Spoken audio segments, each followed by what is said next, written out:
नमस्कार Gita past present and future, Gita भूत वर्तमान और भविष्य में आप तमाम दर्शकों का बहुत बहुत स्वागत है। आपके साथ मैं हूं अनुजा। दर्शकों, आज की जो यह कार्यक्रम की कड़ी है, यह एक विशेष कड़ी है जिसमें हम चर्चा करने वाले हैं भगवत गीता का जो 9वां अध्याय है राज विद्या योग, उसके ऊपर में। राज विद्या योग में कुल 34 श्लोक हैं जिनके ऊपर हमने एक एक कड़ी में चर्चा हम करते रहे, और आज तमाम जब चर्चाएं 34 श्लोकों पर खत्म हो गई, समाप्त हो गई, तो आज हम विशेष कड़ी लेकर आप सभी के समक्ष उपस्थित हैं। जैसा कि आप सभी जानते हैं कि इस विशेष कड़ी में जो हमारी एक स्पेशल हमारा एपिसोड होता है, उसमें हम हमारे एक खास विशेष मेहमान के साथ में आपके सामने उपस्थित होते हैं। तो आज भी हमारे साथ में, आज इस कड़ी में विशेष चर्चा के लिए हम सभी के मध्य उपस्थित हैं प्रोफेसर कामाख्या नारायण तिवारी जी। बहुत बहुत स्वागत है आपका हमारे कार्यक्रम में। प्रोफेसर तिवारी दिल्ली विश्वविद्यालय में बुद्धिस्ट स्टडीज डिपार्टमेंट में एसोसिएट प्रोफेसर के पद पर कार्यरत हैं, और जाहिर सी बात है हम उनसे जानने का प्रयास करेंगे कि किस तरह से भगवत गीता और जो बुद्धिज्म है, बुद्धिस्ट स्टडीज है, उसको हम कैसे जोड़ सकते हैं। आगे हम आपसे जरूर इस विषय पर बात करेंगे। बहुत बहुत एक बार फिर से स्वागत है आपका। और इसके साथ में मैं स्वागत करना चाहूंगी प्रोफेसर बलराम सिंह जी का हमारे मध्य। अ, तमाम जितने भी आज 120वां एपिसोड है हमारा, और प्रोफेसर सिंह हमारे साथ इन लगातार ये सारे जो एपिसोड्स हमारे हुए हैं हमारे साथ जुड़ते रहे हैं, तो इसीलिए उनका होना इस कार्यक्रम में भी आवश्यक है। बहुत बहुत स्वागत है प्रोफेसर सिंह। जी धन्यवाद। और हमारे साथ जूम के माध्यम से जितने भी हमारे विद्वान स्कॉलर्स जुड़े हैं, आप सभी का मैं बहुत स्वागत करना चाहूंगी। डॉक्टर आलोक कुमार द्विवेदी हमारे मध्य हैं, जो हर एपिसोड में हमारे साथ में होते हैं। आज आलोक को अभी दर्शकों को बताना नहीं पड़ेगा कि किन श्लोकों पर आज बात होने वाली है, क्योंकि आज विशेष कड़ी है हमारी। श्रीमती पूजा नारायण जी, आपका भी बहुत स्वागत है हमारे कार्यक्रम में। जी धन्यवाद। नमस्कार सबको। और नमस्कार। हमारे साथ जूम के माध्यम से जितने भी लोग हमारे प्लेटफॉर्म पे हैं, आप सभी का बहुत स्वागत करते हुए यूट्यूब के माध्यम से भी जो दर्शक हमारा कार्यक्रम देख रहे हैं, आप सभी का भी बहुत बहुत स्वागत करती हूँ। और मैं सबसे पहले प्रोफेसर तिवारी से यह प्रश्न करना चाहूंगी कि जो भगवत गीता का 9वां अध्याय है राज विद्या योग, बुद्धिस्ट स्टडी से, क्योंकि हमारे दर्शक सोच सकते हैं कि बुद्धिस्ट स्टडीज से किस तरह से इसको हम जोड़ सकते हैं, जो भगवत गीता में जो भी बातें कही गई हैं, जो दर्शन है इसका।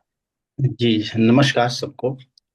अ, जहाँ तक मेरी समझ है उसमें राज विद्या विशेष रूप से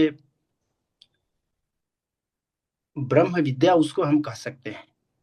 जैसे अ, सब कुछ एक है, ब्रह्म और आत्मा सब एक है। वो कह रहे हैं कि इसमें भगवान कह रहे हैं कि राज विद्या अर्थात ब्रह्म विद्या जिसकी अभिव्यक्ति ही सारी सृष्टि है, उसी का ज्ञान होने से सभी समस्याओं का निराकरण होता है। बौद्ध दर्शन में जब हम देखते हैं तो कई ऐसे प्रसंग आते हैं जिसमें बौद्ध दार्शनिकों ने भी कहा है कि सब कुछ शून्य है, सब कुछ विज्ञप्ति में है। जिसको थोड़ा सा हम आगे जाकर देखें तो एक विज्ञानवाद का वहां पे सिद्धांत है जिसमें कहा गया है कि कुछ भी नहीं है, सब कुछ ज्ञान पे है।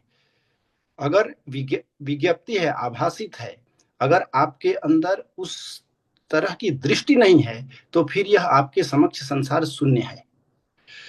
यहां भी मेरी समझ से भगवान कहते हैं कि मुझको अगर जानते हो तो सब कुछ प्राप्त है। मेरा ज्ञान प्राप्त करना ही ब्रह्म ज्ञान है, और उसी को यह राजयोग के माध्यम से कहते हैं। और उसको कहते हैं कि अहम ब्रह्मास्मि की दृष्टि जो भावना है वही संसार को जानने का है, जानने की भावना है। बौद्ध दर्शन में भी यही है बहुत, कि अगर आप अंतर्दृष्टि से ज्ञान को प्राप्त कर लिए तो फिर आप अपने बुद्धत्व को प्राप्त करेंगे, और बुद्धत्व को जब प्राप्त करते हैं फिर तथागत की स्थिति आती है, और हम उसको आगे चल के निर्वाण भी कह सकते हैं कि फिर आप इस चराचर जगत से मुक्त हो जाएंगे। लगभग वही स्थिति हमारे यहाँ गीता में भी है। उसका मार्ग भक्ति है, वहां उसका मार्ग योग है। यहाँ योग और भक्ति दोनों है। तो कहीं ना कहीं मैं यह मानता हूं कि बौद्ध दर्शन या बौद्ध धर्म और भगवत गीता में कही गई बातें एक ही बात है, जो भी दो तरह से कही गई है, विभिन्न रूपों में कही गई है। तो यह समानता मैं देखता हूँ। जी जी, बहुत अपने अच्छे तरीके से इसमें जिस तरह की समानता है, बहुत बढ़िया तरीके से आपने बताई है। तो ये जैसे राज विद्या योग बोलते हैं इस अध्याय को, तो इसको राज विद्या योग कहे जाने का कारण आपको क्या लगता है कि राज विद्या योग ही क्यों कहा गया? इसको कुछ और भी कह सकते थे। तो इसमें क्या राज, जो राज्य राजपाट होता है, क्या उसकी बात है? जो राजसिक बातें हैं, क्या इसका अर्थ वह है? नहीं, राज का अर्थ यहाँ राजसिक बातें नहीं है। राज का अर्थ गुह्य से है, यानी जो गुह्य विद्या में को राज विद्या कहते हैं, जिसको हम ब्रह्म विद्या कहते हैं। जैसा कि मैंने अपने शुरुआत में कहा कि ज्ञान, राज विद्या का अर्थ ज्ञान से है, कि ज्ञान विद्याओं का राजा है, इसलिए इसको राज विद्या कहते हैं। और उस ज्ञान के माध्यम से ही हम ब्रह्म को प्राप्त कर सकते हैं, इस संसार को जान सकते हैं, इसलिए इसको राजयोग कहा गया है, राज विद्या कहा गया है। तो राज का अर्थ यहाँ तो ज्ञान पे है, और ज्ञान सभी विद्याओं का राजा है, इसलिए राजा के अर्थ में इस राज विद्या को कहा गया है। और मूल रूप से यह गुह्य विद्या है, ऐसी जी विद्या जो गुह्य है, और उसको प्राप्त करने के लिए हमें विशेष तरह का ज्ञान होना चाहिए, विशेष तरह की दृष्टि होनी चाहिए। जी जी, बिल्कुल आपने सही कहा। और यहाँ पर श्री कृष्ण जो है अर्जुन को कह रहे हैं कि तमाम जो वैदिक कर्म कांड करने वाले या तपस्या करने वाले लोग हैं, उनको स्वर्ग मिलता है, स्वर्ग की प्राप्ति होती है। लेकिन जो मेरी भक्ति करते हैं, जो भगवान की भक्ति करते हैं, उनको परम धाम की प्राप्ति होती है। तो यहाँ पर भक्ति करने का मतलब क्या है? उनका पूजा पाठ करना, ऐसा कुछ है? और दूसरी बात कि वो किसकी भक्ति की बात कर रहे हैं? क्या ये कह रहे हैं कि मेरी तुम भक्ति करो, मेरी आराधना उपासना करो, या भगवान की भक्ति की बात कर रहे हैं? क्या उनका अर्थ है ये कहने का, आपकी समझ से? देखिए, जैसे कर्म की बात आती है, तो कर्म का अर्थ होता है अहंकार। अहंकार अर्थात सकाम कर्म अहंकार का रूप है। जिस कामना के अनुसार आप कर्म करते हैं, उसके अनुसार कर्म फल मिल जाता है, उसके अनुसार फल की प्राप्ति होती है। या कहें कि स्वर्ग की प्राप्ति होती है, स्वर्ग की कामना है तो स्वर्ग की प्राप्ति होती है। परंतु जैसे जैसे कर्म फल नष्ट हो जाता है, तब आप पूर्व स्थिति में आप पहुंच जाते हैं, यानी पुनः उसी स्थिति में आप पहुंच जाते हैं। जैसे कि एक श्लोक है उसमें कि ते तम भुक्त्वा स्वर्ग लोके विशालम पुण्यो मर्त्य लोके विशंति, अर्थात जो विस्तृत स्वर्गिक इंद्रिय सुख को भोग लेते हैं, जब पुण्य कर्म की समाप्ति होती है तो वह धीरे धीरे मृत्यु लोक में पुनः आ जाते हैं। यह तो कर्म का सिद्धांत है गीता के अनुसार। लेकिन हम देखते हैं कि भक्ति में अहंकार खत्म हो जाता है। कर्म में, सकाम कर्म में भक्ति होती है, अहंकार होता है, और भक्ति में अहंकार खत्म हो जाता है। यानी यहाँ पे हम कह सकते हैं कि यह निष्काम होता है। और निष्काम जब होगा, तब वह धीरे धीरे भक्ति के माध्यम से ईश्वर तक हम पहुंच जाते हैं। कहते हैं अश्वत्थानाम पुरुषा धर्मस्यास्त्य परंतप, जो भक्ति में श्रद्धा नहीं रखते वह मुझे प्राप्त नहीं कर सकते। अर्थात भक्ति को यहाँ मूल बताया गया है, भक्ति को निष्काम बताया गया है। हम सब जानते हैं कि भगवत गीता निष्काम कर्म की ही बात करती है, सकाम कर्म का अर्थ नहीं है। इसलिए भक्ति पर वो जोर देते हैं। भक्ति में स्वाभाविक, देखिए बौद्ध धर्म में भी जब हम बात करते हैं तो वहां भी, आप इसको थोड़ा मैं जोड़ सकता हूं कि बौद्ध धर्म में भी जब हम करते हैं तो वहां डिजायर यानी इच्छा के विनाश की बात होती है। जब तक हम अपनी डिजायर को समाप्त नहीं करते, फिर हम दुख में रहेंगे, दुख से मुक्ति नहीं मिलेगी। तो एक तरह से सकाम कर्म डिजायर है, इच्छा है, और निष्काम कर्म डिजायर नहीं है, वहां पता ही नहीं है। कि हमारा उद्देश्य क्या है। हमारा उद्देश्य परम तत्व को प्राप्त करना है, इसलिए भक्ति का मार्ग को श्रेय बताया गया है, वह श्रेष्ठ मार्ग है। और भगवत गीता इसी भक्ति के मार्ग के अवलंबन पर जोर देती है। जी जी जी प्रोफेसर तिवारी। प्रोफेसर सिंह, आप इस बात पर कोई टिप्पणी करना चाहते हैं या फिर मैं आगे कोई प्रश्न आपसे पूछूं, अगर आप कुछ जी, इसमें कुछ आप कहना चाहते हैं। आप जो हैं वो करता धरता हैं, जो चाहेंगे वो करें। ये आप अगर इसमें कुछ जोड़ना चाहते हैं तो कुछ जोड़ें इसमें, अगर आपकी कोई बात हो। कर्म की बात पे जो प्रोफेसर तिवारी कह रहे हैं, थोड़ा सा मेरा मतभेद है। वो कह रहे हैं ये अहंकार है। ये बात सही है कि जो कोई कर्म करता है वो उसकी इच्छा रखता है, प्राप्त करने की इच्छा रखता है, तो उसमें अहंकार का भाव ये हो सकता है कि वो अटल हो रहा है कि नहीं नहीं ये होना चाहिए।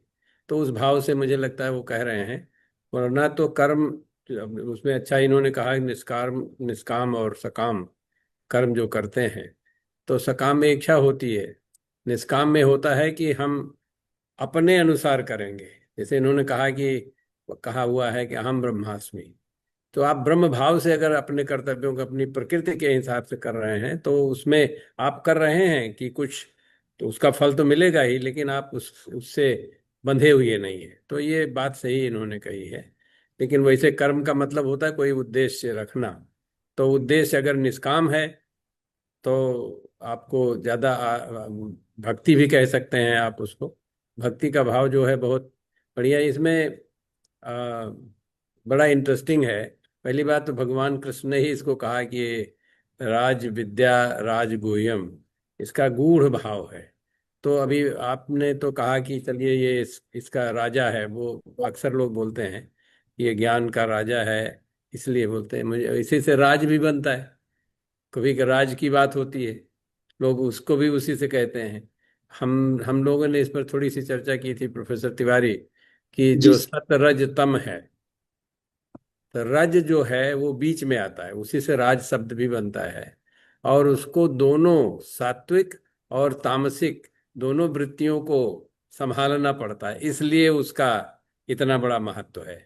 तो बिल्कुल। उसमें जो तामसिक लोग आएंगे उनको समझ के उनको उस हिसाब से उनके साथ बर्ताव करना, या उसका कोई निदान निकालना। और ये जो सात्विक लोग हैं, सात्विक लोग जैसे आप बोल रहे हैं, भगवान बुद्ध जो थे वो एक सात्विक व्यक्ति थे, लेकिन उनको कुछ तो कर्म करना पड़ा और बहुत सारी चीजों का मतलब कम से कम अपने शिष्यों को ज्ञान तो देना पड़ा।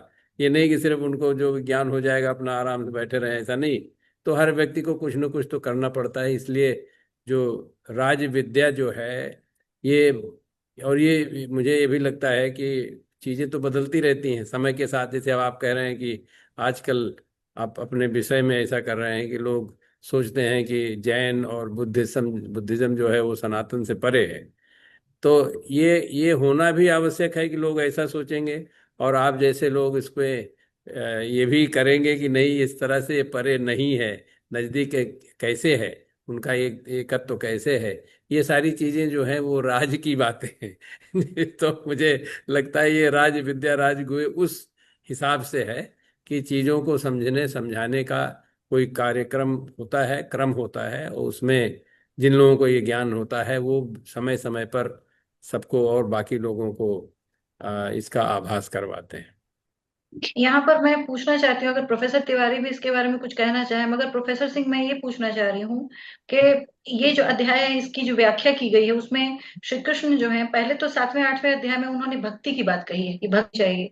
9वें अध्याय में उन्होंने अपनी भक्ति की बात हर जगह बोली है कि मेरी महिमा जो है, अपनी महिमा का बखान किया है, भक्ति की बात की है। उन्होंने जैसे इसमें व्याख्या की हुई है ना, उसमें ये लिखा हुआ है कि भगवान के साथ ये जो राजगुह्य योग है, वो जो गुह्य शब्द है, जो गूढ़ शब्द है, गुह्य का को एक गुड़ भी कहते हैं।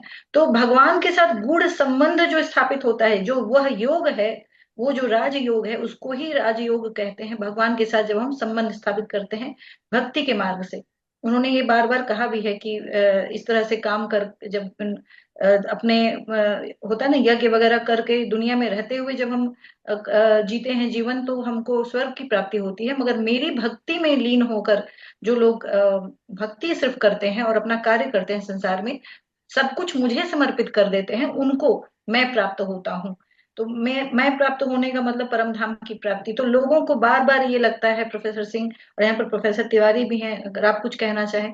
मैं पहले प्रोफेसर सिंह से बोलना चाहूंगी, पूछना चाहूंगी, ये मैं जो बोलते हैं आपने कई बार बता चुके हैं आप, पर इस तरह से इसमें भी लिखा है, तो इस तरह से लोगों के मन में कंफ्यूजन होती है। अपनी महिमा का बखान अपने मुंह से कोई महान व्यक्ति कोई कैसे कर सकता है? इसीलिए 8 चैप्टर के बाद ये बोलना शुरू किए। इसके पहले ही जो लोगों को समझ में आ जाए, इसमें भी कंफ्यूजन हो सकता है। जैसे कि इसका जो 29वां श्लोक है, सम्मोहम सर्वभूतेषु न मे द्वेष्यो अस्ति न प्रिया। किसी के अंदर अगर इस तरह का कोई भाव, कोई अच्छा कोई बुरा, ये सब नहीं होना चाहिए। ये भजन्ते तु माम भक्त्या मयि ते तेषु चाप्यहम्। तो उन्होंने कहा कि जो मुझे भक्ति से करते हैं, मैं भी उनके अंदर निवास करता हूं। लेकिन इसी चैप्टर में अगर आप चौथे श्लोक को देखें तो उसमें कुछ और बोलते हैं। चौथे श्लोक में वो बोलते हैं कि मया तदमिदम सर्वम जगत व्यक्त मूर्तिना मत्स्यास्थानी सर्वभूतानि, मतलब मेरे अंदर सारे लोग हैं। लेकिन फिर बोल रहे हैं न चाहम ते अस्थिता, मैं उनके अंदर नहीं हूं। दोनों में फर्क क्या है? भक्ति का।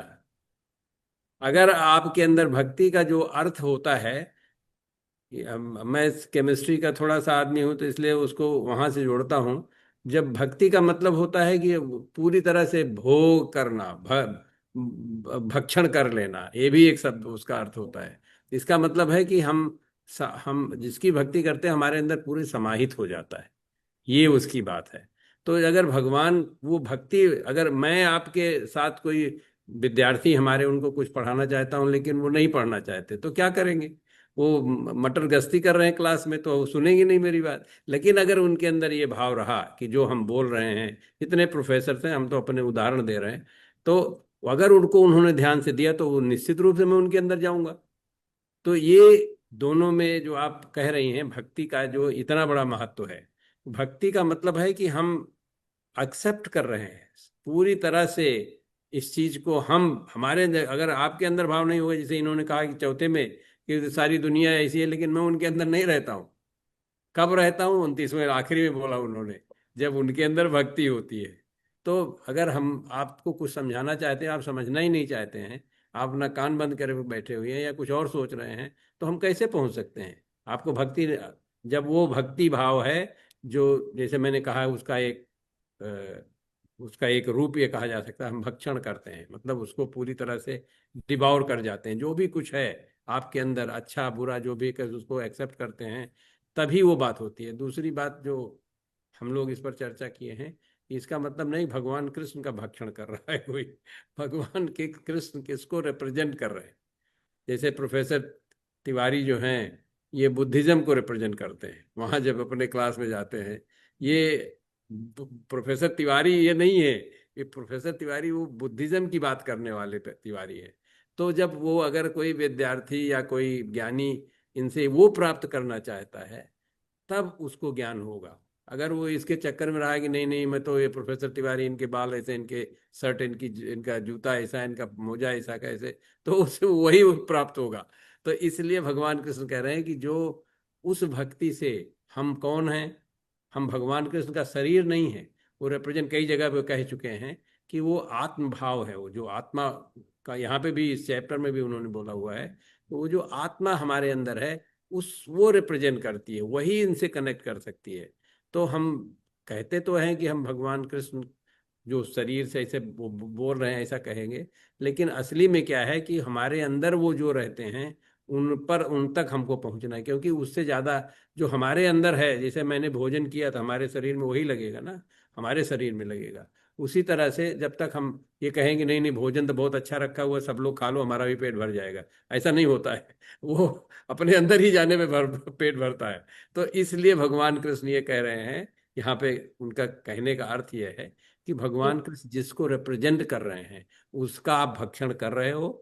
और अगर आप उसका भक्षण कर रहे हो तो किस स्तर पर करोगे, उसकी बहुत सारी हमारे यहाँ जो अ, दर्शन है, भारतीय दर्शन, उसका उसमें बहुत सारा उसका उपाय बताया गया है कि वो, लेकिन जी अल्टीमेटली आत्मा पे ही पहुंचता है। तो आत्मा आपके अंदर है, और आत्मा से बड़ा साक्षी कुछ नहीं, कोई भी टेस्ट कर सकता है। अगर आप झूठ बोलो तो आपको पता है कि झूठ बोल रहे हो, कौन बता रहा है? आत्मा आपके।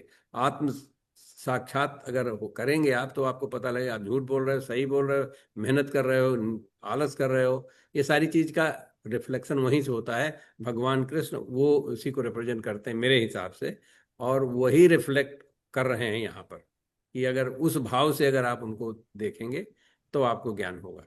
और ये बड़ी गूढ़ बात है, क्योंकि इतना आसान नहीं, सब लोग तो ऊपर से वाली बहुत सारी बातें करते हैं, लेकिन आंतरिक बात जो है वो गूढ़ है, और उसके लिए सिर्फ आप स्वयं जानते हैं और कोई नहीं जानता, इसलिए और भी गूढ़ है। जी जी। मैं प्रोफेसर तिवारी से इस विषय पे उनका अगर कोई कमेंट है, टिप्पणी है, तो मैं वह पूछना चाहती हूँ। इसके आगे भी आपसे कई प्रश्न हैं। जी प्रोफेसर तिवारी। जी सर ने बहुत अच्छी बात कही, मेरी भी दृष्टि इन्होंने स्पष्ट कर दी, बहुत ही अच्छी तरह से सामान्य रूप में जैसे एक विद्यार्थी को समझाया जाता है वैसे उन्होंने कहा है, और बहुत अच्छा लगा। इसमें थोड़ा सा मैं बौद्ध बुद्धिज्म की दृष्टि से इसको जोड़ना चाहता हूँ। देखिए, भगवान जैसा कि सर ने भी कहा और मैं भी उस पूरी तरह सहमत हूँ कि भगवान बुद्ध को जब बुद्धत्व की प्राप्ति हो गई, पहले वो सामान्य राजा थे, राजपुत्र थे, जैसे वो गए अपने को तप में लगाया, ज्ञान प्राप्त किया, जब उसके योग्य हो गए, फिर उन्होंने अपनी बात कही। पंचवग भिक्षु, जो 5 भिक्षु सारनाथ में उन्होंने उपदेश दिया था, उसमें उसके पहले वो कुछ नहीं बोलते। वो एक दुखी को देखते हैं, एक वृद्ध को देखते हैं, जैसा कि हम सब जानते हैं यह कहानी। लेकिन जब वो बुद्धत्व को तपस्या के माध्यम से प्राप्त कर लेते हैं, वह दृष्टि प्राप्त कर लेते हैं, वह योग्यता प्राप्त कर लेते हैं, उसके उपरांत वो जाते हैं और तब वो कहते हैं कि आप बैठो। 5 जो उन्होंने 5 ब्राह्मणों को बिठा के और जो ज्ञान का उपदेश दिया है सारनाथ में, वो पहले अपने को उस योग्य बनाए हैं। सामान्य शब्द में जैसे हम कहें, विद्यार्थियों को जब हम यह बात कहते हैं तो यह कहते हैं कि पहले हम ज्ञान प्राप्त करते हैं, पहले वो दृष्टि प्राप्त करते हैं, पहले योग्य बनते हैं, फिर हम उसको दूसरे के समक्ष रखते हैं, तब वह दूसरा व्यक्ति उस चीज को ग्रहण करेगा। अन्यथा बुद्धत्व प्राप्ति के पहले बुद्ध की बात को कोई नहीं सुनना चाहता था। ऐसा नहीं है कि वह वैसा उस तरह की बातों को का अनुभव वो नहीं करते थे, लेकिन वह करते थे, लेकिन वो समस्या देख रहे थे। समाधान उनको ज्ञान के माध्यम से मूल में गए कि सबकी का मूल तृष्णा है। अगर तृष्णा को हम खत्म कर देते हैं तब हम दुखों का शमन हो जाता है। फिर जब तृष्णा शब्द उन्होंने लाया तो लोगों को लगा कि यह एक अभ्यास के माध्यम से प्राप्त किया हुआ ज्ञान है, फिर ज्ञान वो देखे। इसी तरह से कृष्ण भी यहाँ कहते हैं कि मैं जो कह रहा हूं वह सही है, वही लोकोपकारी है, वही भक्ति के माध्यम से आप हमें प्राप्त कर सकते हैं, मैं ही सभी धर्मों का साधन हूं। वो कहते हैं कि सर्वधर्मान परित्यज्य माम एकम शरणम व्रज, सभी धर्मों को छोड़ के मेरे शरण में आ जाओ। मेरे पे वो जोड़ देते हैं क्योंकि उनके पास वो योग्यता है जो दृष्टि देंगे, और उनकी योग्यता और दृष्टि को देखने के लिए भक्ति के माध्यम से ही उनके पास जाया जाता है। उनके पास कोई बड़ा नहीं है, उनके पास कोई छोटा नहीं है, उनके पास कोई बलवान नहीं है, उनके पास कोई दुर्बल नहीं है, सर्व जन सुलभ है वो। वह कहते हैं कि पत्रम पुष्पे फलम तोयम, गरीब से गरीब व्यक्ति भी, साधारण से साधारण व्यक्ति भी केवल पत्र पुष्प फल लेकर आए, वो अर्पित कर दे श्रद्धा से, भक्ति से, उसको मैं ग्रहण करूंगा।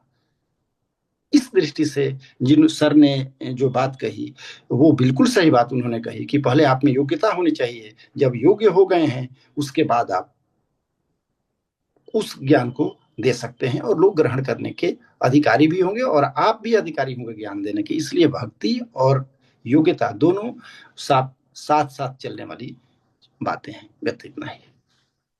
जी प्रोफेसर तिवारी, इस अध्याय में श्री कृष्ण जो है राज विद्या योग में कई बार उन्होंने ये बात कही है कि सब कुछ मुझसे उत्पन्न होता है इस सृष्टि में और फिर मुझ में ही समा जाता है अंत में।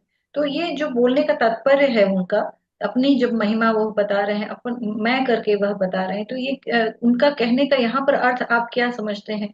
वो क्या कहना चाहते हैं कि क्या वो परमात्मा है और सर्व श्रेष्ठ है, उनके अंदर से ही सारा कुछ निकलता है इस ब्रह्मांड में और फिर उनमें ही समा जाता है? देखिए, सर ने एक श्लोक कहा था, उसी को मैं दोहराना चाहूंगा, क्योंकि मत्स्यस्थानि सर्वभूतानि न चाहम तेषु अवस्थितम। इसका अर्थ है कि समस्त जीव मुझ में है किंतु मैं उसमें नहीं हूं। समस्त जीव मुझ में है लेकिन मैं उसमें नहीं हूं। अर्थात इसका कहने का अर्थ यह नहीं है कि वो समस्त जीव में नहीं है, समस्त जीव मुझ में है। मैं सबको आत्मसात करने वाला हूं। प्रत्येक जीव मुझे आत्मसात नहीं कर सकता, लेकिन मैं सब में हूं, उसका आभास वो कर सकता है। यह एक वेदांत जैसी बातें हैं, फिलोसफिकल बातें। वेदांत में लगभग इसी तरह की बात है कि बहुश्याम प्रजाएय, एक कहा गया है। इसका अर्थ है कि मैं ही बहुत हो जाऊं। उसी ब्रह्म के अनेक रूप हैं, यानी ये जो कृष्ण हैं ये सभी जगह पे परिलक्षित होते हैं, दिखाई देते हैं। तो ये सब में है, ये सब में है। लेकिन व्यक्ति कहेगा कि मैं ही वो हूं, ये नहीं है। ये कृष्ण कहते हैं कि मैं ही सब हूं। ये इस अर्थ में वो इसको कहते हैं कि मैं सब में हूं, और इनका सार्वभौम रूप दिखता है इसमें। इस अर्थ में मैं ये समझता हूं। यहाँ पर श्री कृष्ण जो है इस श्लोक ये जो तमाम श्लोक हैं उनमें एक जगह पे ये उन्होंने कहा है कि अ, मुझ उनके अंदर सब कुछ समाहित है। उन्होंने आकाश की बात भी की है कि ये सब जो है सारा कुछ आकाश में भी स्थित है। तो यहाँ पे आकाश जो है, प्रोफेसर सिंह अगर इस पर कुछ कहना चाहें, फिर प्रोफेसर तिवारी इस पर टिप्पणी कर सकते हैं कि उनका क्या इसमें विचार है। प्रोफेसर सिंह, ये जो आकाश है, उन्होंने अपने, क्योंकि इसके बारे में पहले बताया हुआ है और हो सकता है कि वो एपिसोड किसी का छूट भी गया हो, इसी कारण से चूंकि यह विशेष कड़ी है, इसमें एक बहुत महत्वपूर्ण बात है कि उन्होंने आकाश की बात की है। ये जो ज्ञान है या फिर तमाम जो जीव स्थित होने वाली बात है, उन्होंने कहा था आकाश में स्थित है। उन्होंने ये नहीं कहा जल में स्थित है, उन्होंने यह नहीं कहा अग्नि में है, वायु में है। आकाश की बात उन्होंने की थी। तो आसमान जो है, आकाश है, ये इसकी बात उन्होंने क्यों की? ये शब्द उन्होंने क्यों प्रयोग किया इस शब्द का? भारतीय भारतीय दर्शन में और आज के विज्ञान में मैं तो थोड़ा इस विषय पे काम भी कर रहा हूँ आयुर्वेद के माध्यम से, क्योंकि आयुर्वेद में ये पंचभूत होते हैं और पंच इनके अपने अपने गुण होते हैं और कहाँ से क्या बनता है ये भी। तो जैसे अभी विज्ञान में कहा गया big bang theory. Big bang का मतलब आवाज, ध्वनि। आकाश की जो तन्मात्रा है वो ध्वनि है। उसके बाद जब ध्वनि मतलब वाइब्रेशंस, वाइब्रेशंस के माध्यम से ही वायु या हाइड्रोजन गैस जैसे बनते हैं ना, हाइड्रोजन गैस पहला एलिमेंट है, वो हाइड्रोजन गैस बनता है। और हाइड्रोजन गैस का जो फ्यूजन होता है तो उससे ही अग्नि बनती है। तो अगर आप देखें तो आकाश तत्व ही हर चीज का की उत्पत्ति है। वहाँ वाइब्रेशंस, इसको ऋग्वेद में भी कहा गया, वहाँ पे स्पंदन होता है। पहले ब्रह्म, जब भी अभी प्रोफेसर तिवारी कह रहे थे, जो ब्रह्म भाव है, तो ब्रह्म भाव के अंदर इच्छा पैदा हुई, कामना। जब कामना पैदा हुई तो स्पंदन शुरू हुआ। स्पंदन का मतलब वाइब्रेशन, वाइब्रेशन का मतलब ध्वनि। तो एक उसका जो तत्व है ध्वनि से वायु, जैसे हमने कहा हाइड्रोजन गैस, हाइड्रोजन से अग्नि, और फिर ये पृथ्वी जो था वो तो अग्नि का गोला था पहले। फिर धीरे धीरे इसमें पानी आया। पृथ्वी तो बाद में आई ना, पहले अग्नि का गोला अग्नि थी, फिर पानी आया, फिर पानी को धीरे धीरे पृथ्वी उससे प्रकट होती है।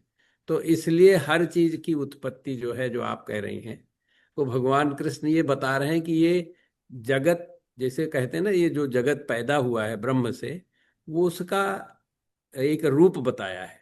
अब जिसको अगर प्रयोग करना है तो करके देख ले।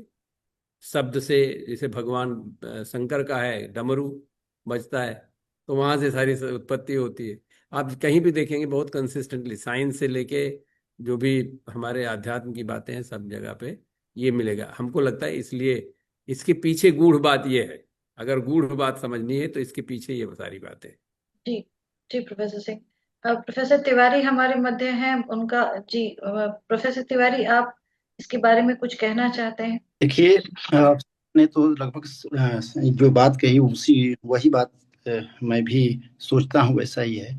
और बौद्ध से दर्शन में भी इस तरह की, बौद्ध धर्म में ये बातें कही गई हैं कि आकाश ऐजा ऐसा तो नहीं है। हम लोग एक पढ़ते हैं रूप, जैसे हमारा प्रतीत समुत्पाद है और इस तरह का चक्र है, उसमें इस तरह की बातें आती हैं। और उसमें भी यह कहा गया है कि यह चक्र है, और उस चक्र को जब आप तोड़ते हैं तो फिर आप चराचर जगत से मुक्ति पाते हैं। अब जो बुद्ध दर्शन में कहा गया है उसमें है कि चैतन्य और योग सूत्र है। जैसा बौद्ध दर्शन में योग के जो विज्ञान को योग के माध्यम से प्राप्त किया जाता है, वहां पे विज्ञप्ति उसको माना जाता है। तो यह पूरा आकाश का अर्थ विज्ञप्ति के रूप में है, जैसे आभास के रूप में है कि जो कुछ भी इस पूरे संसार में है वह एक शून्य भाव में है। उसमें जल है, पृथ्वी है, सब कुछ है, पूरा ब्रह्मांड उसमें समाहित है। जो आप सोचते हैं, जिस तरह से आपकी अपनी सोच है, वह सोच के माध्यम से हम देखते हैं कि इस चीज का जो सामान्य चीजें अनुभव होती है उसका अस्तित्व है। उस अर्थ में यहाँ पे आकाश को कहा गया है। अभी थोड़ा उसमें हम लोग रिसर्च भी कर रहे हैं कि यह आकाश, क्षिति, जल, गगन और वायु, इसका बौद्ध धर्म में किस अर्थ में इसका प्रयोग हुआ है, उस पर अभी हम लोग काम भी कर रहे हैं। हो सकता है कि आपको आगे इस पर और मैं विस्तृत बताऊं, क्योंकि अभी थोड़ा सा मैं संस्कृत के दृष्टि से ही इसको जानता हूँ। बौद्ध दृष्टि से अभी हमारा शोध चल रहा है उस पर, आकाश और जो पंच तत्व हैं उसके आधार पर। जी, ये जो आप बता रहे हैं ये सारा कुछ इतना इंटरेस्टिंग है, और जिस तरह से आप जोड़कर बता रहे हैं इसको, क्योंकि आपको बुद्धिस्ट स्टडीज में आप इतने जो है इतने समय से लगातार आप उसके प्रोफेसर भी हैं, इसका अध्ययन अध्यापन आप करते रहते हैं। तो ये बहुत अच्छा रहेगा जिस तरह से आप जोड़कर भारतीय जो सनातन परंपरा है उसको किस तरह से बुद्धिज्म से जोड़ सकते हैं। ये हम सभी के लिए काफी लाभदायक होगा मुझे लगता है, और जो छात्र हैं, शोधकर्ता है, उन सभी के लिए काफी लाभकारी होगा। और उनको भी इससे बेनिफिट जरूर मिलेगा। और इस क्षेत्र में जितने भी तमाम तरह के अध्ययन हो रहे हैं, शोध कार्य हो रहे हैं, यहाँ एक मैं अंतिम में ही प्रश्न है, या फिर इससे कुछ और हमारे साथ में जो लोग हैं उनके कुछ प्रश्न होंगे। मैं एक प्रश्न बस पूछना चाह रही हूँ कि श्री कृष्ण जो है उन्होंने, जैसे लोगों के मन में बहुत बार कंफ्यूजन हो जाता है, अधर्म होता है, अधर्म की बात आती है, उन्होंने पाप की बात की है। पाप जो है, जो पाप करता है या पाप योनि, उन्होंने शूद्र की बात की, स्त्री की बात की है। तो लोगों को एक मन में ये भी हो जाता है ना, और वैश्य की बात की है। बाकी और उन्होंने किसी की बात नहीं की, तो स्त्री, शूद्र और वैश्य की बात की थी उन्होंने।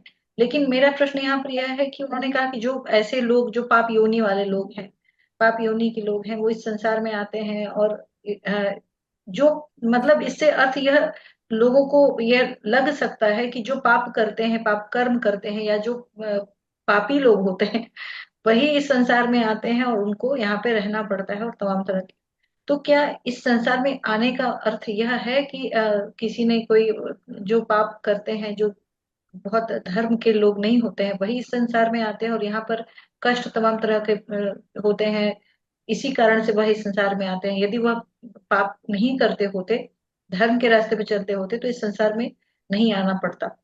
देखिए, इस पर असल में जो जितना मैं समझता हूँ उसमें पाप के अर्थ में यह नहीं है। पाप का अर्थ यहाँ कर्म से फिर हो जाता है कि कर्म, जैसे बद्ध कर्म होते हैं, एक शब्द आता है कि बद्ध कर्म, बद्ध और स्वाभाविक कर्म। बद्ध कर्म में अपने शरीर की रक्षा के या शरीर के जो जो जो डिफेंस में आप काम करते हैं उसको बद्ध कर्म से एक सामान्य रूप से हम कह सकते हैं। उसमें बहुत सारी चीजें हैं जिसको, ऐसी कृत्य हैं जिसको आप पाप कह सकते हैं, लेकिन वह बद्ध कर्म में आता है। आप शरीर के लिए और एक भक्ति के लिए ईश्वर के रूप में जो जो आध्यात्म के रूप में करते हैं, वो एक स्वाभाविक कर्म है। तो ये दोनों में अंतर पहले हमें समझना होगा कि ये दोनों दोनों दो तरह के कर्म हैं। पाप को उसी आलोक में हमें देखना होगा। आप देखते हैं कि जैसे हिंसा जो समाज के, मानवता के और जीव के के हित के अर्थ में जो हिंसा होती है, वो हिंसा नहीं होती है उसी, जबकि वहां भी हम देखते हैं कि वध का स्वरूप है, लेकिन उसमें अंतर है। उसी प्रकार हम बुद्धिज्म में भी ये देखते हैं, सेम चीज बौद्ध धर्म में भी, कि एक सिद्धांत है, मैं थोड़ा जिक्र करना चाहूंगा इसका 1 मिनट में। एक बौद्ध धर्म में आता है, सर जानते होंगे या सामान्य लोग भी इसको जानते हैं, कि त्रिकोटि परिशुद्ध शब्द है। त्रिकोटि परिशुद्ध का अर्थ होता है कि अगर मांस भक्षण का वो एक सिद्धांत है, मांस भक्षण में तो हिंसा निहित है सामान्य दृष्टि से, लेकिन भिक्षुओं के लिए वह सही है, कई जगह उसको ठीक माना गया है। अब प्रश्न जब उसमें है तो फिर वो सही ठीक कैसे, सम्यक कैसे? तो उसके लिए सिद्धांत है कि जो भिक्षु, अगर आपका अतिथि है या भिक्षु या कोई सामान्य बौद्ध धर्म के पालन करने वाले व्यक्ति, अगर आपका अतिथि है, आप अपने घर पे मांस का आपने बनाया है और उस व्यक्ति को यह पता नहीं है कि मेरे निमित्त वहां पे वध किया गया है, तब वह मांस का भक्षण कर सकता है, वहां हिंसा नहीं है, नहीं। लेकिन उस व्यक्ति को यह पता चल जाए कि मेरे आने के उपक्रम में ही यह इसका वध किया गया है और खाने से पहले, तो फिर वह नहीं खाएगा, वो निषेध है उसके लिए, क्योंकि वहां पे हिंसा है और उसके निमित्त उस पशु वध किया गया है। तो हमें इस अर्थ में समझना होगा कि सामान्य अर्थ में पाप को हम जो बद्ध कर्म से संबंधित है, अगर उस अर्थ में देखते हैं, उस अर्थ में लेना चाहिए हमें कि बद्ध कर्म से जो संबंधित पाप है, वह पाप नहीं है, वह वह एक कर्म जैसा है। वह श्लोक भी वो कहते हैं गीता में कि अपि चेत दुराचारो भजते मामन्य भाक, अर्थात कोई जघन्य से जघन्य कर्म करता है, वह भी भक्ति करके और उससे मुक्त हो सकता है। यानी मुक्त करने का अर्थ यह है कि वह पाप, वो तो मानते हैं उस चीज को कि जघन्य से जघन्य अपराध करता है, उसको तिरस्कृत मत कीजिए, उसको दूसरी दृष्टि से मत देखिए। अगर वह भी मेरे में लीन है तो उससे मुक्त हो सकता है। अर्थात वह भी कहीं ना कहीं मेरी दृष्टि में वह मानते हैं कि जो बद्ध कर्म के निमित्त किया गया जो पाप है, वह पाप नहीं है, पाप की श्रेणी में नहीं है। इसलिए जो इस भक्ति में या संसार में व्यक्ति आता है, इसका अर्थ यह नहीं कतई लिया जाए कि जो पाप करते हैं वही आते हैं। पाप, जैसे बुद्ध धर्म में भी कहा गया है कि जो भी व्यक्ति आया, जीव आया, उसको बुद्ध कहते हैं कि ज्ञान के द्वारा दृष्टि को विकसित कीजिए, और जैसे ही दृष्टि आपकी विकसित हो जाएगी, आप अरहत बन जाएंगे। और निर्वाण तब प्राप्त करेंगे जब पूरी तरह से आपका ज्ञान, देखने का आपकी दृष्टि विकसित हो जाएगी और आप शून्य में भाव को समझ लेंगे, भाव अभाव सब आपके लिए सामान्य हो जाएगा। फिर वो निर्वाण की स्थिति होती है। मोक्ष की भी स्थिति, सर आप ज्यादा इस पर प्रकाश डाल सकते हैं कि मोक्ष की भी स्थिति लगभग वैसी ही है कि मुमुक्षु बिल्कुल हम वीतराग हो गए, हमें सामान्य शब्दों में हमें कोई मतलब नहीं है। लगभग बुद्धिज्म में भी वैसी बात कही गई है। इसलिए व्यक्ति और पाप, हिंसा, यह तो है ही, ये तो होता ही है, लेकिन उसको निगेटिव, नकारात्मक रूप में ना देखें, उसको हम कर्म के रूप में देखें। और जो उन सब से निवृत्त होकर ज्ञान और दृष्टि विकसित करता है, भक्ति के तरफ आता है, और चाहे बुद्धिज्म हो या हमारे गीता में कृष्ण का स्वरूप हो, लगभग वो कहते हैं कि वो सबको हम आत्मसात करते हैं, हम दृष्टि देते हैं। इसलिए आइए हमारे भक्ति कीजिए और हम सब त्राणों से आपको मुक्त कराएंगे। इस अर्थ में मैं पाप को देखता हूँ, बद्ध कर्म के रूप में। जी जी, आपने जो कहा है, मैंने असल में इसके विषय में ऐसे ही पढ़ा था, तो मुझे थोड़ा आश्चर्य उस समय लगा। फिर मैंने इसको विस्तार से पढ़ा कि दलाई लामा जो है, उनके विषय में एक खबर छपी थी।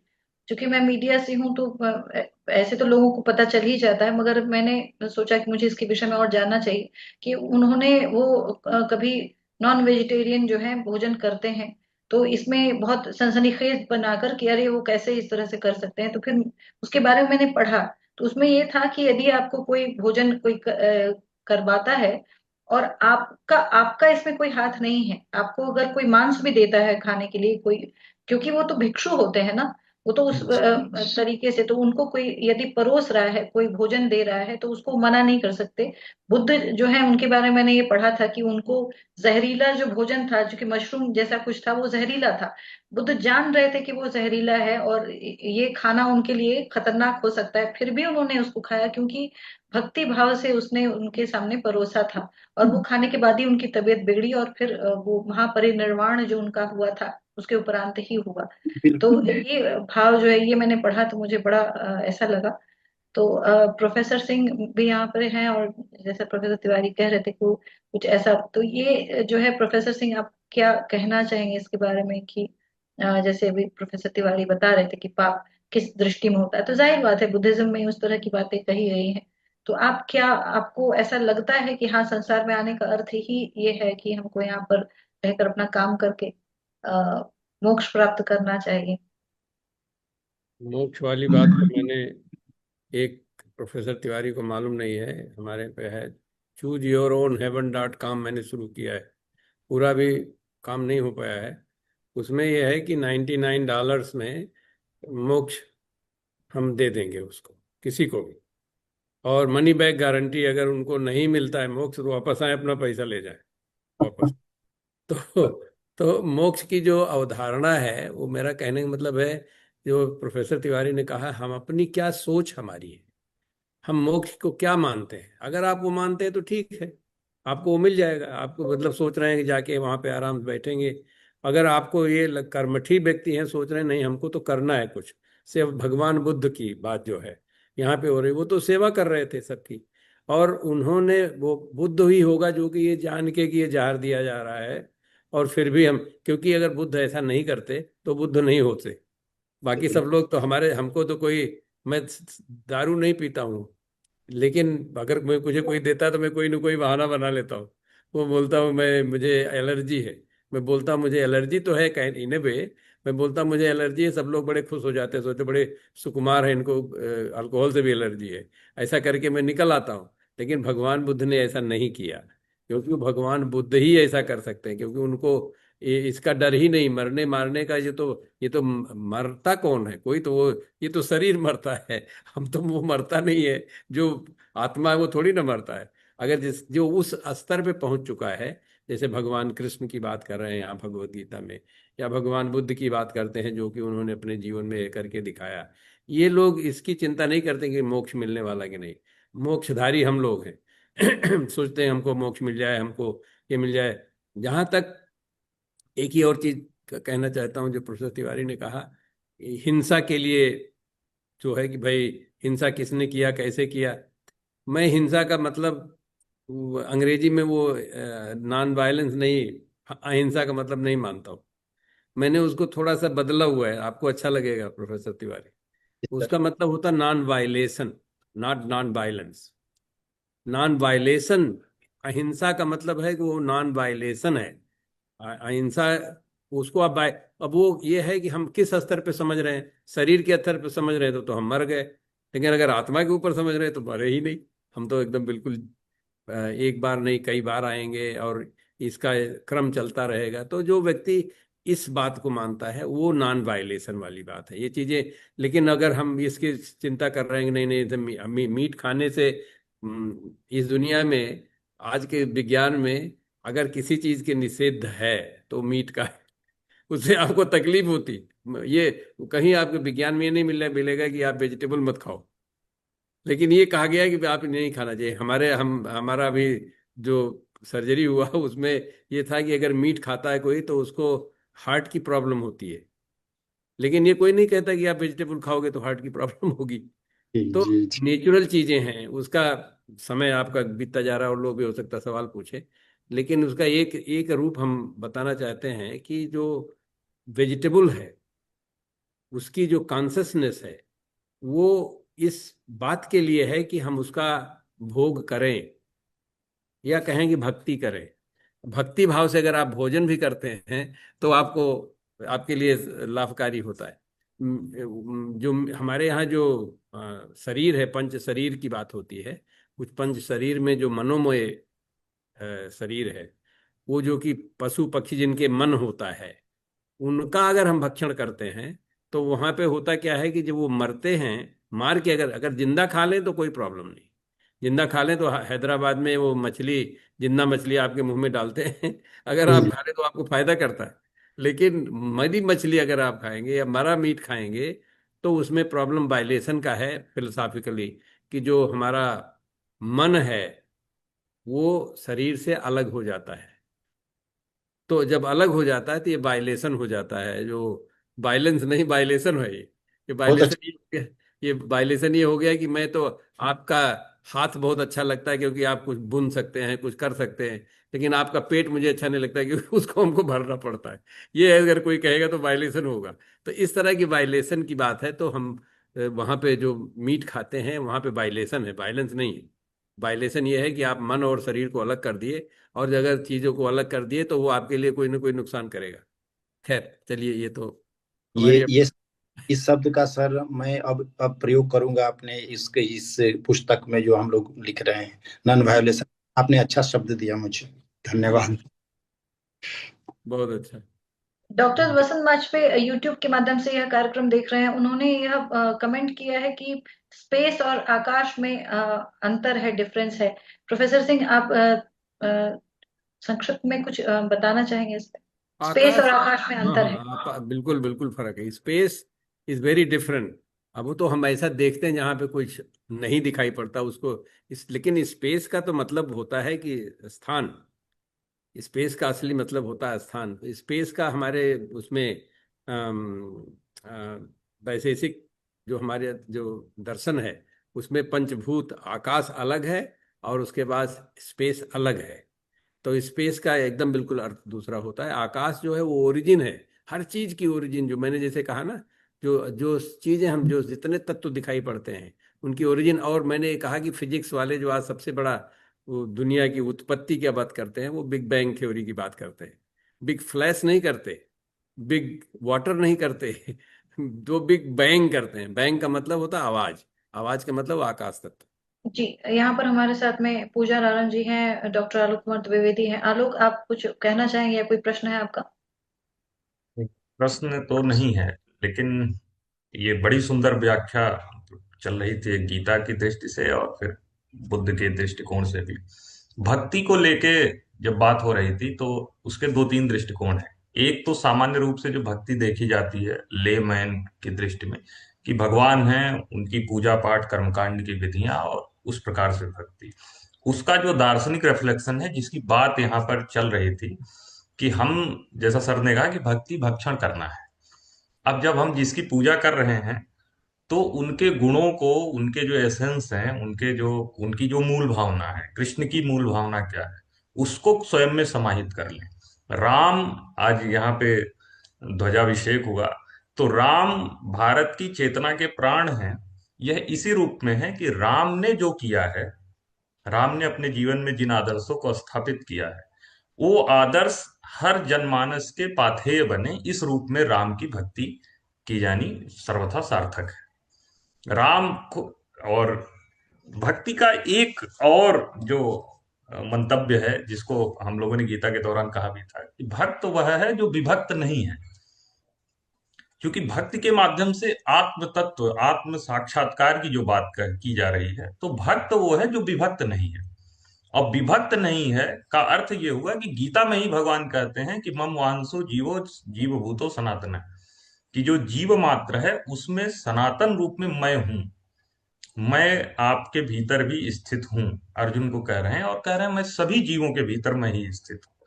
तो जो भक्त होगा, अर्थात जो विभक्त नहीं है, ऐसी स्थिति को जब वो प्राप्त होगा तो वह उसी तत्व को स्वयं के भीतर देख लेगा, जिसको हम लोगों ने गीता में देखा भी, और जो पूरा निष्कर्ष गीता और बुद्ध दोनों के माध्यम से आ रहा है, कि जो मूल कृष्ण है वह हमारे भीतर प्रकट हो जाएंगे।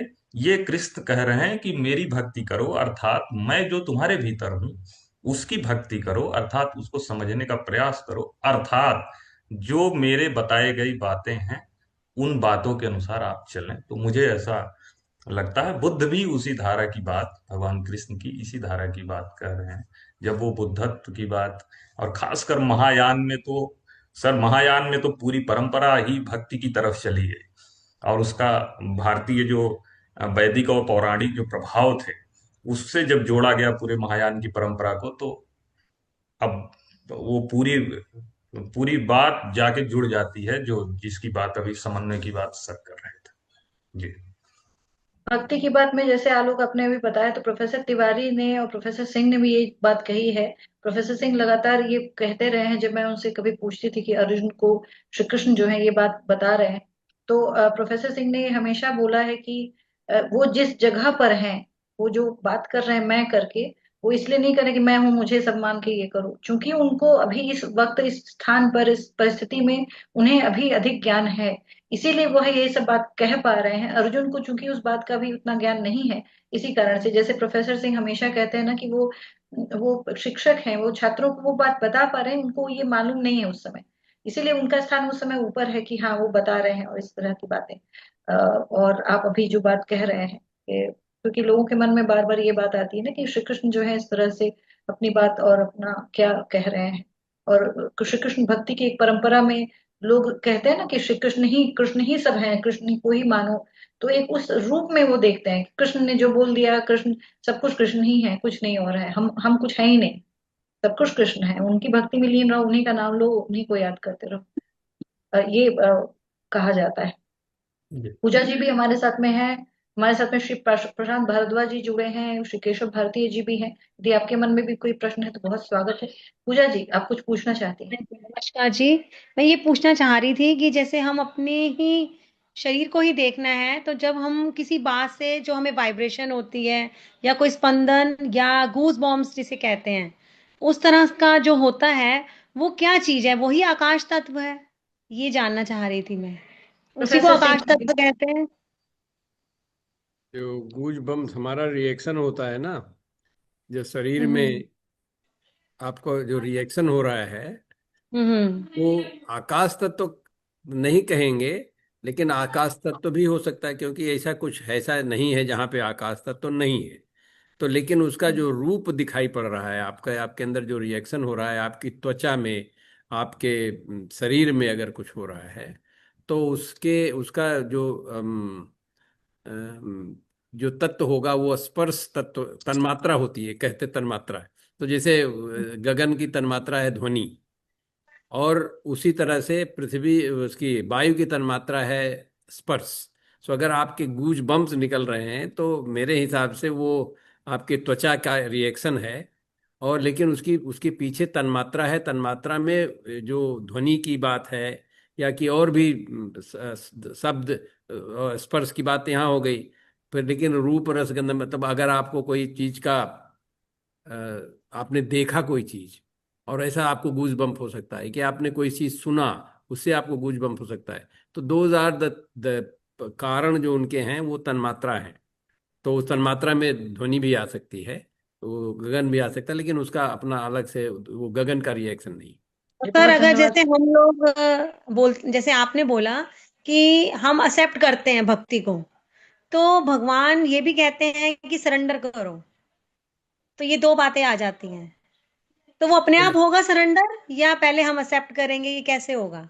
ये पूजा जी बात यह है कि हमारी अपनी प्रकृति होती है।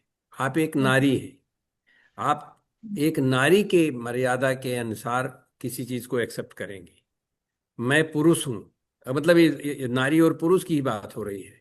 भाई आप एक गृहिणी हैं, आपका जो अनुभव है उसके अनुसार आप करेंगे। मैं एक वैज्ञानिक हूं, तो मैं वैज्ञानिक के साथ, तो हमारी प्रकृति के अनुसार हम जो एक्सेप्ट करेंगे, सारे लोग एक्सेप्ट करें वो इसी चीज, किसी चीज को हम सारे लोग देखते हैं, लेकिन अलग अलग उसको डिस्क्राइब करते हैं। क्योंकि हमारे जो अनुभव हैं, हमारे जो संस्कार हैं, हमारा जो शरीर है, शरीर में बात पित्त कफ की जो मात्रा है, उसके अनुसार ही हम उसके अनुसार ही आपको वो जो गूज बम्प की बात हो रही है तो वो भी होने वाला है। तो हम हर चीज को अपनी प्रकृति के हिसाब से देखते हैं। तो इसलिए ऐसा कुछ नहीं है इस संसार में। अभी आप इसका मैं ज्वलंत उदाहरण देता रहता हूँ कि आपके जैसे न भूतो न भविष्यति, आप जैसा कोई व्यक्ति, आपके चेहरा, आपकी आवाज, आपके चलन चाल चलन हर चीज अलग है। तो इसलिए आप एक यूनिक हैं। आप अपनी प्रकृति के अनुसार से ही आप भक्ति भी करोगे। अगर आपकी प्रकृति ऐसी है कि जिसे आप संगीत भजन करेंगे तो आप भजन करोगे। जिसको भजन करना नहीं आता है वो अपना प्रणाम कर लेगा। जिसको और एक्सरसाइज करना, सेवा करना आता, सेवा करेगा। तो हर व्यक्ति का अपना अलग अलग है। इसलिए हम हर सारे लोग अपने तरह से एक अनोखे हैं। और इसलिए बाहर की बातें तो ऐसा कर सकते हैं कि जनरली कि ऐसा है, लेकिन जो व्यक्तिगत बात है वो हम सिर्फ हम ही जानते हैं। इसलिए वो भी यहाँ पे भगवान कृष्ण की जो बात हो रही है, हर व्यक्ति अपने हिसाब से ही ब्रह्म का रूप देख सकता है। और जब तक वो नहीं करेगा वो भक्षण नहीं होगा। क्योंकि वो दूसरे के हिसाब से करने बहुत सारे लोग करते हैं दूसरे के हिसाब से। आजकल की दुनिया में ये हो गया है कि ये धर्म वाले बोलेंगे कि आपको सीधे स्वर्ग मिलने वाला है, आप ऐसा ऐसा करो। तो उसमें भी ये कहेंगे यहाँ पे 5 रुपए डाल दो फिर तो स्वर्ग आपको मिल जाएगा। ये सारी चीजें ये सब सब चीजें लोग करते रहते हैं असली में। लेकिन वो है जो आपकी प्रकृति है, आप अपनी प्रकृति के हिसाब से अगर संसार में जो भी कुछ करेंगे वही असली भक्ति है। क्योंकि अपनी प्रकृति को आप बदल नहीं सकते। अगर आप दूसरे की, एक डेफिनेशन ऑफ फूल यही है, एक डेफिनेशन की जो अपनी प्रकृति के हिसाब से नहीं बल्कि दूसरे के हिसाब से करे, वो उससे बड़ा मूर्ख और कोई नहीं। मूर्खता का वो रूप है। तो इसलिए भक्ति भी अपने हिसाब से ही की जाती है, लेकिन अपने को समझना बहुत जरूरी है। यहाँ पे डॉक्टर वसंत माचवे ने एक बार सवाल प्रश्न पूछा है, मैं संक्षेप में वैसे आप अगर इसका उत्तर दे सकें या फिर यदि प्रोफेसर तिवारी बता सके। उन्होंने लिखा है, व्हाट अबाउट ब्लाइंड्स, जो जो देख नहीं सकते उनका सुन क्या तो है सकते, क्या? ये तो बहुत बहुत जी आसान। जो नहीं देख पाता है वो सुन लेता है बहुत अच्छे से, उनको आभास बहुत अच्छे से होता है। तो जो देख नहीं पाता वो रूप, मतलब एक जो हमारे जो ये पंचभूत हैं और पंच तन्मात्राएं हैं, अगर कहीं पे ये तो हम लोग बहुत सारे लोगों को देखा हुआ है कि जो अगर बहुत सारे लोग जो उनको और कुछ नहीं आता तो फिर वो पता लगा कि वादन भी बड़े आगे हैं, कोई या गायन में बड़े आगे हैं और कुछ नहीं कर सकते। तो उनकी अब वो जो शक्ति है वो किसी न किसी तरह से किसी न किसी रूप में अभिव्यक्त हो जाती है। जी जी, जी अंतर जी अंतर्दृष्टि, रोहित तिवारी। वही तो अंतर्दृष्टि बोला गया है। जो चीज आप बाह्य परोक्ष रूप से देख नहीं सकते। भगवान बुद्ध सब कुछ देखते थोड़ी थे, कृष्ण देख रहे हैं। देखने का मतलब यह तो अर्थ नहीं है कि हम जो कि अनुभव अपने पंच ज्ञानेंद्रियों से अनुभव करते हैं। मन के अंदर जो आपकी दिव्य दृष्टि जिसको हम बोलते हैं दिव्य, वह है। वह अपने ज्ञान से और तप के माध्यम से वो चीजें आप प्राप्त करते हो और फिर उस चीज को देख अनुभव करते हो। अनुभव भी तो देखना हुआ, अनुभव आप कर सकते हो। तो ये दिव्य दृष्टि, अनुभव, अंतर्ज्ञान, ये भी देखने का रूप है और वही मूल है। जो जो सामने देखते हैं, हम तो मानते हैं बुद्धिज्म में कि जो सामने आप देख रहे हो वो सत्य नहीं है। सत्य आपके अंदर जो आपका अनुभव हो रहा है वो है। अगर जिस तरह से आप देखते हो, आप अनुभव भी करते हो तो अंतर्दृष्टि से ही करते हो। आप आपको जब तक आंख से देखते हो, लेकिन आपके अंदर वो भाव आती है कि ये टेबल है। अगर टेबल देख रहे हो, टेबल आंख के देखने से नहीं होता है, जो आपकी अंतर्दृष्टि है। तो कुल मिला के अंतर्दृष्टि ही में मुख्य है, सामान्य रूप में। जो सर ने कहा कि दोनों की बिना देखे हुए भी आप अनुभव कर सकते हो। बहुत ही सुंदर आपने इसका उत्तर दिया है प्रोफेसर तिवारी। और बातें तो और भी बहुत सारी हो सकती हैं, लेकिन हमारा समय जो है वह समाप्त हो रहा है कार्यक्रम का, और हम अधिक समय नहीं लेंगे क्योंकि प्रोफेसर तिवारी की भी व्यस्त दिनचर्या होती है और प्रोफेसर सिंह के वहां पर तो बहुत ही सुबह है। और क्योंकि अब तो 10:30 घंटे का अंतर हो गया है भारत और अमेरिका के समय में। तो आप सभी का बहुत धन्यवाद। सबसे पहले मैं प्रोफेसर कामाख्या नारायण तिवारी जी, आपका बहुत बहुत मैं धन्यवाद करती हूँ हमारे साथ में जुड़े, आपने हमारा निवेदन स्वीकार किया, इसके लिए आपका बहुत धन्यवाद। और जिस तरह से आपने बुद्धिज्म को भगवत गीता से जोड़कर उसकी व्याख्या की है, उसको समझाने का प्रयास किया है, बहुत ही सुंदर। और हमारे साथ तमाम लोगों ने देखा है, हमारा प्रोफेसर विजय कृष्ण दास जी, डॉक्टर वसंत माचवे, आपने भी हमारा यह कार्यक्रम देखा। कई तमाम लोग जो हमारा कार्यक्रम देख रहे हैं, आप सभी को बहुत बहुत धन्यवाद। आपके प्रश्न, यदि और कोई प्रश्न आपका रहेगा तो आप जरूर उसको कमेंट बॉक्स में लिखें। हम प्रोफेसर तिवारी को वह प्रश्न भेज देंगे और उनका उत्तर हम वो हमें उसका उत्तर देंगे। तो तो बहुत बहुत धन्यवाद हमारे साथ जुड़ने के लिए। प्रोफेसर बलराम सिंह जी, आपका भी बहुत धन्यवाद, हमारे साथ जुड़े, इतनी अच्छी बात हो गई। और डॉक्टर आलोक कुमार द्विवेदी, आपका भी बहुत धन्यवाद, और अगले एपिसोड में आप तो आएंगे ही। और पूजा नारंग जी, बहुत बहुत धन्यवाद आपका हमारे साथ जुड़ने के लिए। श्री प्रहलाद भारद्वाज जी, श्री केशव भारती जी, आपका भी बहुत धन्यवाद, हमारे साथ में आप सभी जुड़े। और अगला जो एपिसोड है, अगली जो कड़ी होगी, वह 10वें अध्याय के ऊपर में होगी। 10वां अध्याय विभूति योग है भगवत गीता का, और उसमें क्या बातें हैं, विभूति का अर्थ तात्पर्य क्या होता है, इन सब बातों को हम शुरुआत करेंगे उसको समझने की। और मुझे पूरा विश्वास है कि ये नाम से भी मुझे बड़ा लग रहा है, रोचक लग रहा है। और अगला एपिसोड क्या होगा, उसमें क्या सारी बातें होंगी, यह देखने के लिए अगली कड़ी में आप सभी को हमारे साथ में जुड़ना पड़ेगा। तो आज की इस स्पेशल विशेष कड़ी में आप सभी जुड़े, आप सभी का बहुत बहुत धन्यवाद। अगले एपिसोड में, अगले कार्यक्रम में आप सभी फिर से, हम सभी एक साथ मिलेंगे मंगलवार को शाम 5:30 बजे। तब तक के लिए मुझे इजाजत दीजिए। धन्यवाद, नमस्कार, अपना ध्यान रखिएगा।